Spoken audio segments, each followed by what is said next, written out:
اعوذ باللہ من الشیطان الرجیم بسم اللہ الرحمن الرحیم ویقول آیت نمبر 81 ویقولون طاعہ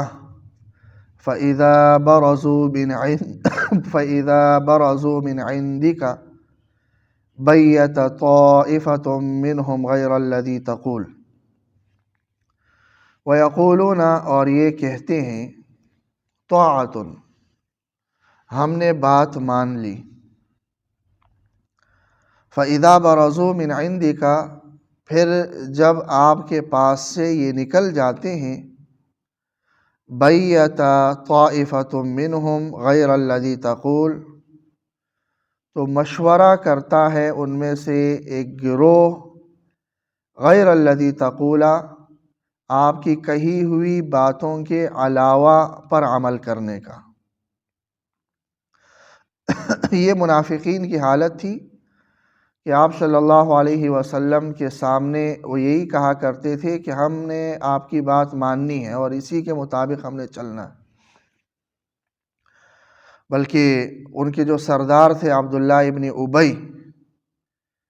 وہ یہ کیا کرتے تھے کہ مسجد میں کھڑے ہو جاتے تھے اور کہا کرتے تھے کہ اے لوگو اس شخص کی بات مانو، یہ اللہ کے رسول ہے۔ وہ در حقیقت مدینہ منورہ میں چونکہ وہ ایک قبیلے کا سردار تھا تو اسی سرداری کا زعم وہ مسجد میں بھی دکھاتا تھا، اور لوگوں کو اپنی چودراہٹ دکھانے کے لیے پہلے کھڑے ہو کر کہا کرتا تھا کہ اللہ کے رسول ہے، اس کی بات مانو، آپ صلی اللہ علیہ وسلم کے خطبے سے پہلے۔ لیکن منافقین کا سردار تھا تو یہ سارے منافقین ایسے ہی تھے کہ آپ صلی اللہ علیہ وسلم کے سامنے اور صحابہ کرام کے سامنے، مخلص مومنین کے سامنے وہ یہ کہتے تھے کہ طاعہ ہم نے مان لیا، ہم نے سر تسلیم خم کر لی، لیکن جب آپ کے پاس سے نکل جاتے تھے تو پھر یہ مشورے ان کے چلتے تھے کہ نبی اکرم صلی اللہ علیہ وسلم نے تو یہ حکم دیا ہے، اب کیا کریں، ہم تو اس حکم پر نہیں چل سکتے، تو اس کے خلاف ہم کیسے کر لیں، کیونکہ ظاہر ہے انہوں نے اپنے راز کو بھی چھپائے رکھنا تھا، اسی لیے وہ نماز کی پابندی ان کی مجبوری تھی، کیونکہ اس زمانے میں جو نماز نہیں پڑھتا تھا وہ منافق تصور کیا جاتا تھا، بلکہ وہ کافر تصور کیا جاتا تھا آپ صلی اللہ علیہ وسلم کے دور میں۔ آج کل تو جو نماز نہ پڑھے تو کوئی فرق نہیں پڑتا، لیکن اس زمانے میں کفر اور اسلام کے درمیان میں فرق نماز تھی، اور آپ صلی اللہ علیہ وسلم کا قول بھی ہے، تو نماز میں تو یہ مجبوراً آتے ہی تھے، لیکن کوشش ان کی یہ ہوتی تھی کہ دوسرے جو احکامات ہیں کسی نہ کسی طرح اس سے جان چھڑائے، جیسے جہاد کے بارے میں بہت سارے واقعات ان کے مشہور ہیں۔ تو یہ ان کا رویہ تھا کہ جب آپ کے پاس سے یہ نکل جاتے تھے تو ان میں سے ایک جماعت یعنی منافقین مشورہ کرتے تھے آپ صلی اللہ علیہ وسلم کی کہی ہوئی بات کے علاوہ پر عمل کرنے کا، کہ کیسے اس آپ صلی اللہ علیہ وسلم کے اس حکم کے خلاف ہم کیسے عمل کر لیں، اس کے لیے مشورہ کیا کرتے تھے۔ واللہ یکتب ما یبیتون، اور اللہ تبارک و تعالیٰ تو لکھ رہے ہیں جو کچھ وہ مشورہ کر رہے ہیں، یعنی ان کی یہ مشاورت اگرچہ رسول اللہ صلی اللہ علیہ وسلم سے مخفی ہوں یا صحابہ کرام سے مخفی ہوں، لیکن اللہ تبارک و تعالیٰ سے تو مخفی نہیں ہے، اللہ تو ان کی یہ حرکات سب نوٹ کر رہے ہیں، اور اللہ تبارک و تعالیٰ ان کو اس کا بدل دیں گے۔ ظاہر ہے رسول اللہ صلی اللہ علیہ وسلم کو بڑی کوفت اور بڑی تکلیف ہوتی تھی ان کے اس طرح کے رویوں سے۔ آپ صلی اللہ علیہ وسلم ایک تو بڑے شفیق تھے، عزیز علیہ ما عنتم حریص علیکم، کہ ہر ایک اللہ کا فرمان بردار بن جائے، ہر ایک جہنم سے بچ جائے۔ اس حوالے سے آپ صلی اللہ علیہ وسلم کی یہی فکر ہوتی تھی، تو جب اس طرح کے لوگ اور ان کے کارنامے سامنے آتے تھے، فطری طور پر بہت زیادہ تکلیف تو ہوتی تھی، تو اللہ نے فرمایا کہ میں سب کچھ یہ لکھ رہا ہوں، آپ کو پریشان ہونے کی ضرورت نہیں ہے، فَأَعْرِضْ عَنْهُمْ، آپ ان سے اعراض برتیے، ان کو اگنور کر دیں، ان کی فکر ہی نہ کریں، اعرض عنہم، ان سے اعراض برتیے، ان کی فکر ہی نہ کریں، ان سے بے فکر ہو جائیے، وتوکل علی اللہ، اور اللہ پر توکل کیجیے کہ ان کے ان حرکات کی وجہ سے آپ کو، آپ کے صحابہ کو، اسلام کو کوئی نقصان نہیں ہوگا، بلکہ نقصان انہی کا ہوگا۔ تو آپ ان کی فکر سے آزاد ہو جائیے اور اللہ پر توکل کیجیے کہ اللہ کا دین مکمل طور پر آپ ان تک پہنچائیے، اور باقی ان کے ان منافقانہ کارناموں کی وجہ سے آپ پریشان نہ ہوں، بلکہ اللہ پر چھوڑ دیجیے۔ وَكَفَى بِاللَّهِ وَكِيلًا، اور اللہ تبارک و تعالی کافی ہے کارساز، کاموں کا بنانے والا۔ تو لہٰذا اللہ تبارک و تعالی آپ کو بھی ان کی اس منافقانہ کردار سے آپ کو بھی بچائیں گے، اور ان کی سازشوں سے آپ کو بھی بچائیں گے، صحابہ کو بھی بچائیں گے، اور اللہ تبارک و تعالی ان سے اس کی باز پرس بھی کریں گے۔ افلا یتدبرون القرآن، کیا یہ لوگ قرآن میں غور و فکر نہیں کرتے؟ تدبر، غور و فکر کرنا، کیا یہ لوگ قرآن میں غور و فکر نہیں کرتے؟ وَلَوْ كَانَ مِنْ عِنْدِ غَيْرِ اللَّهِ، اگر یہ قرآن اللہ کے علاوہ کی جانب سے ہوتا، اللہ کے علاوہ کسی اور کی طرف سے ہوتا یہ قرآن، لَوَجَدُوا فِيهِ اخْتِلَافًا كَثِيرًا، تو یہ لوگ اس قرآن میں بہت زیادہ اختلاف پاتے۔ قرآن میں غور و فکر کرنے کا اللہ تبارک و تعالی حکم دے رہے ہیں، اور یہ غور و فکر کرنا ہر ایک کے لیے، کہ ہر ایک قرآن میں غور و فکر کرے، لیکن ظاہر ہے ضروری ہے اس کے لیے کہ وہ اتنی صلاحیت پیدا کر لے کہ جس سے وہ قرآن میں غور و فکر کر سکے۔ اگر قرآن کے اصل متن سے استفادہ کرنا چاہ رہا ہے بغیر ترجمے کے، تو ظاہر ہے اس کے لیے عربی گرامر کا جاننا ضروری ہے، مکمل طور پر اس سے واقفیت ضروری ہے۔ اگر براہ راست قرآن کے متن سے استفادہ کرنا چاہ رہا، اور اگر ترجمے سے کر رہا ہے، تو ظاہر ہے صرف ترجمہ ہی قرآن کے سمجھنے کے لیے کافی نہیں ہے، اس کے لیے احادیث کا ملحوظ ہونا بھی ضروری ہے، کہ جیسے صلاح کا حکم ہے، زکاہ کا حکم ہے، حج کا حکم ہے قرآن میں، لیکن اس کے طریقے کہ صلاح کیسے ہو، زکاہ کیسے ہو، حج کیسے ہو، صوم کا حکم ہے، صوم کیا ہو، تو ان کا یہ احادیث میں ہی ہے۔ اگر صرف ترجمہ دیکھ لیا جائے تو صوم کا معنی ہے رکنا، زکوٰۃ کا معنی ہے پاک ہونا، پاک کرنا، صلاح کا معنی ہے ذکر کے بھی ہے اور دوسرے معانی کے بھی ہیں، حج کا معنی ہے نیت کرنا، قصد کرنا، ارادہ کرنا۔ تو صرف لفظی ترجمے سے وہ کہیں کہ ہاں میں نے حج کر لیا، یعنی میں نے قصد اور ارادہ کر لیا، میں نے نہا لیا، دھو لیا، صاف کپڑے پہن لیے تو زکاہ ہو گیا، تو یہ معنی تو ظاہر ہے پھر غلط ہوگا۔ تو ان اصطلاحات کے وہی معانی معتبر ہیں جو رسول اللہ صلی اللہ علیہ وسلم نے بیان کیے ہیں، تو ظاہر ہے وہ احادیث بھی پھر اس کے سامنے ہونے چاہیے۔ تو غرض اپنی اپنی صلاحیت کے مطابق تدبر ہوگا، تو جس کی صلاحیت جتنی زیادہ ہوگی اس کا تدبر بھی اتنا اعلیٰ پیمانے کا ہوگا۔ اگر ایک اعلیٰ فقیہ قرآن میں تدبر کرتا ہے تو ایک ایک آیت سے وہ 20 مسائل وہاں مستنبط کر رہا ہے، اور ایک عام آدمی اگر قرآن میں غور و فکر کر لے تو اس کا یہ غور و فکر اس رتبے کا نہیں ہے جس رتبے کا غور و فکر اس فقیہ کا۔ تو غرض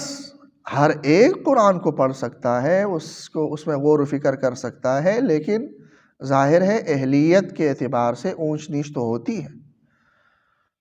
جیسے ایک شخص ہے، اس نے 8 10 سال 15 سال 20 سال قرآن کے سیکھنے میں لگائے ہیں، اور پھر وہ سکھانے میں لگا ہوا ہے، وہ اگر غور و فکر کر رہا ہے یا اس کی اگر قرآن کی سمجھ ہے تو اس کے اور ایک عام شخص کے سمجھنے میں فرق تو ہوگا. تو اسی وجہ سے کہا جاتا ہے کہ ہاں اگر آپ میں صلاحیت نہیں ہے تو جو باصلاحیت ہے یعنی علماء ہیں ان سے سیکھ لو. بس قرآن میں بھی یہی حکم ہے، یا تو خود اتنی صلاحیت. تو یہ جو پروپیگنڈا کیا جاتا ہے کہ بھائی علماء نے یا مولویوں نے، جو کہا جاتا ہے کہ مولویوں نے دین کا ٹھیکہ لیا ہوا ہے، تو یہ در حقیقت دین مخالف لوگ ہی کر سکتے ہیں اس طرح کا اعتراض. اگر آپ یہ کہہ دیں کہ بھائی یہ معاشرے کے اندر یہ مریضوں کا علاج صرف ڈاکٹرز ہی کیوں کرتے ہیں، وہی لوگ کیوں کرتے ہیں جنہوں نے MBBS کیا ہوا تھا یا دوسری میڈیکل کی ڈگری ہے، میں کیوں نہ کر لوں، میرے پاس یہ مریض کیوں نہیں آئے؟ تو کہیں گے کہ بھائی پہلے اس نے محنت کی ہے، اس نے اتنی محنت کر کے ڈگری لی ہے، تب جا کر وہ اس قابل ہوا ہے کہ مریض کو دیکھ سکے. اس نے محنت کر کے ڈگری لی ہے، تب جا کر وہ انجینئر بنا ہے اور اس کی بنیاد پر ہوگا. اس نے محنت کر کے ایک ڈگری لی ہے، تب جا کے وہ قانون دان بنا ہے اور قانون کو سمجھ رہا ہے، اسی لیے وہی تشریح کر رہا ہے قانون کی، اور وہی قانون کو ریپریزنٹ کر سکتا ہے کورٹ میں. میں کہوں کہ بھائی ہاں مجھے اجازت دی جائے ہائی کورٹ میں، سپریم کورٹ میں جا کر جو ہے نا وہ نمائندگی کروں گا فلاں کیس کی، تو کہے گا آپ کے پاس ڈگری کہاں ہے قانون کی ڈگری لاؤ، پھر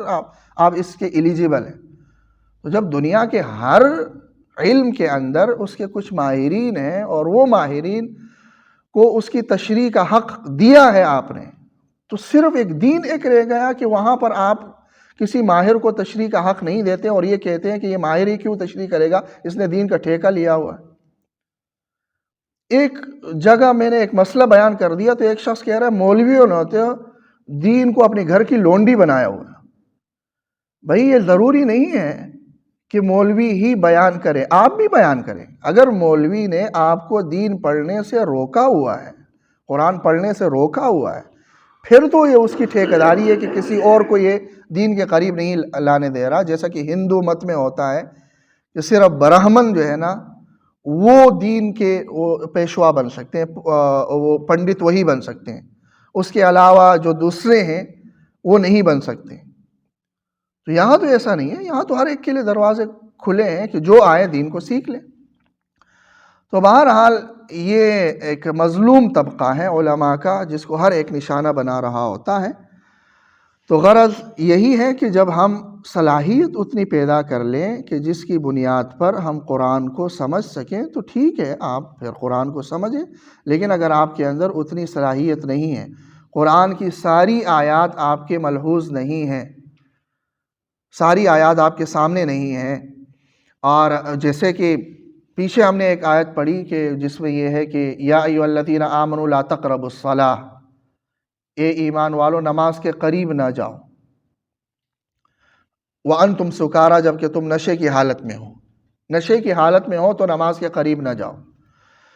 تو ظاہر ہے یہ آیت اس وقت کی ہے جب شراب حرام نہیں ہوئی تھی اور صرف نماز کے وقت میں شراب حرام قرار دی گئی. تو اگر دوسری آیات نہ ہو سامنے تو آپ کہیں گے کہ نماز کی حالت میں شراب نہیں پینی چاہیے، باقی آپ شراب پی لیں. اسی سورہ بقرہ میں ہم نے پڑھا، وہاں پر واضح آیت ہے کتب علیکم اذا حضر احدکم الموت ان ترک خیرا الوصیہ، جس کے بھی موت کا وقت قریب آ جائے اور اس کا مال ہو تو اس پر فرض ہے کہ وہ وصیت کر لے کہ یہ مال کس کا ہے. اب آیاتی میراث اس کے سامنے نہ ہو تو یہی کہے گا کہ وصیت فرض ہے، اب میں جس کو بھی دے دوں وصیت کر لوں اسی کا ہے. اور آیاتی میراث نے آ کر بتا دیا کہ نہیں، ہر ایک کا حصہ مقرر ہے، وارث کو تو آپ وصیت بھی نہیں کر سکتے. تو غرض جب ساری آیات آپ کے سامنے ہیں، احادیث مبارکہ کا جو ذخیرہ ہے وہ آپ کے سامنے ہے، تو آپ غور و فکر کر لیں، کسی نے آپ کو منع نہیں کیا. لیکن اگر وہ ساری چیزیں آپ کے سامنے نہیں ہیں اور آپ کہتے ہیں کہ مجھے بھی وہی درجہ دیا جائے اجتہاد کا جو درجہ امام ابو حنیفہ کا تھا یا امام شافعی کا تھا یا امام احمد بن حنبل کا تھا یا دوسرے ائمہ دین کا تھا، وہی درجہ مجھے بھی دیا جائے، تو یہ کم از کم الفاظ میں کم عقلی ہی ہوگی کہ دنیا کے دوسرے علوم کے بارے میں آپ یہ رویہ نہیں رکھتے، دین کے بارے میں آپ کا یہ رویہ. تو افلا یتدبرون القرآن، کیا یہ منافقین قرآن میں غور و فکر نہیں کرتے؟ یعنی منافقین کی اس منافقت کی اصل بنیاد اور جڑ یہی تھی کہ قرآن کے حوالے سے وہ شکوک میں مبتلا تھے کہ اللہ کی طرف سے ہے بھی یا نہیں۔ تو اس شک کو ختم کرنے کے لیے اگر یہ قرآن میں غور کرتے اور غور کر کے اتنا ہی ان کو معلوم ہو جاتا کہ اس کلام میں تو کوئی بھی تضاد ہے ہی نہیں، تو انہیں اندازہ ہو جاتا کہ ہاں یہ کسی انسان کا کلام نہیں ہو سکتا، کیونکہ ایک لمبا عرصہ ہو اور اتنے لمبے عرصے میں مختلف اوقات میں ایک شخص تقریر کر رہا ہو، 3 سال پہلے ایک بات کہی کسی ایک جگہ میں اور کسی ایک اس میں ماحول میں، اور 5 سال بعد ایک دوسری بات کہی ہے، اور 15 سال بعد ایک تیسری بات کہی ہے، اور اس طرح 23 سال کے عرصے میں جب وہ ساری باتیں ملائی گئی ہے تو باہمی کوئی تضاد ہے ہی نہیں، بلکہ بہترین اسلوب میں ایک احکامات کا ایک لڑی پروئی گئی ہے۔ تو یہی کافی ہے کہ وہ مان لے کہ ہاں یہ کسی انسان کا کلام نہیں ہو سکتا۔ اگر یہ انسان کا کلام ہوتا تو اس میں بہت زیادہ اختلاف ہوتا، تضاد ہوتا،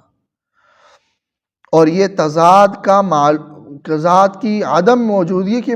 کا معلوم ہونا یہ بھی تدبر اور غور و فکر کے بعد ہوگا۔ سرسری نظر میں ہو سکتا ہے کہ آپ کو تضاد لگے، لیکن اگر آپ گہری نظر سے مطالعہ کریں گے تو یہ تضاد آپ کو نظر نہیں آئے گا۔ تو یہی دلیل ہے کہ یہ قرآن اللہ تبارک و تعالیٰ کی طرف سے ہے، کسی انسان کی طرف سے نہیں۔ افلا یتدبرون القرآن، کیا یہ لوگ قرآن میں غور و فکر نہیں کرتے؟ ولو کان من عند غیر اللہ، اگر یہ قرآن اللہ کے علاوہ کی طرف سے ہوتا، لوجدوا فیہ اختلافا کثیرا، تو اس قرآن میں بہت زیادہ اختلاف پاتے، لیکن اس قرآن میں اختلاف نہیں ہے اس کے مضامین میں، بلکہ ایک سلیس اسلوب بیان ہے۔ تو یہ کسی انسان کا نہیں ہو سکتا، اللہ کا ہی ہو سکتا ہے۔ جب یہ بات ان کے فہم میں آ جائے گی تو ان کے یہ شکوک ختم ہو جائیں گے اور منافقت سے باز آ جائیں گے۔ اللہ تعالیٰ عمل کی توفیق۔